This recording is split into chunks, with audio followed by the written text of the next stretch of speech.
America ইউরোপে কিছু tax ভ্যাটের বা সামাজিক ব্যবস্থা একটু গলদ আছে, কিন্তু উত্তর ইউরোপে দেখবেন ওরা খুব হাই ট্যাক্স দেয়। আপনারা অনেকে গেছেন তো নরওয়ে, সুইডেন, নেদারল্যান্ড, ফিনল্যান্ড, এখানে যারা যাবেন দেখবেন যে মানুষের সাধারণ যে কোনো মানুষের সুবিধা, স্বাস্থ্য সুবিধা, ট্রান্সপোর্ট, সামাজিক অন্যান্য সুবিধা অত্যন্ত উন্নত মানের। আমি একবার সুইডেনে গেছি, একটা হাসপাতালে গেলাম, সেখানে একটা স্পেশাল যারা বৃদ্ধ বয়োবৃদ্ধ বেঁচে আছেন, অত্যন্ত বৃদ্ধ, কারো হ্যান্ডিক্যাপ, কেউ হয়তো ডান দিকে কাত হতে পারে, তার জন্য ডান দিকে কাত হওয়ার জন্য স্পেশাল বিছানাটা ডিজাইন করেছে। কেউ হয়তো বসতে পারে না, তার জন্য আলাদা। আমি বলেছি কী ব্যাপার?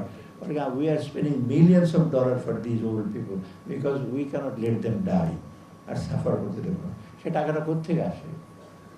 ওরা টাকাটা দিচ্ছে বলে। এবং যে ইয়াং লোকটা ট্যাক্স দিচ্ছে সেও বুড়ো হলে হয়তো এই সেবাটা পাবে।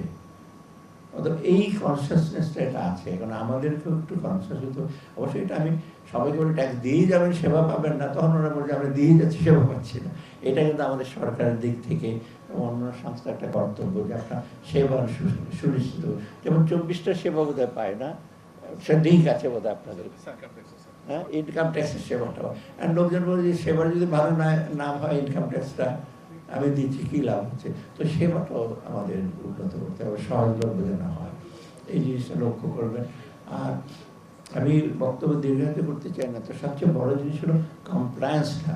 আমাদের আইনে আছে, বিভিন্ন ব্যবস্থা আছে, সেখানে যে আপনারা যারা সাধারণ মানুষ যদি একটু খালি ফাঁকি দেওয়ার চেষ্টা করেন, এটা শর্ট রানে আপনি ফাঁকি দেবেন, কিন্তু আবার নেক্সট জেনারেশন, আপনার প্রজন্ম কিন্তু এটা আপনার সেটা মানে কষ্টটা ভোগ করবে।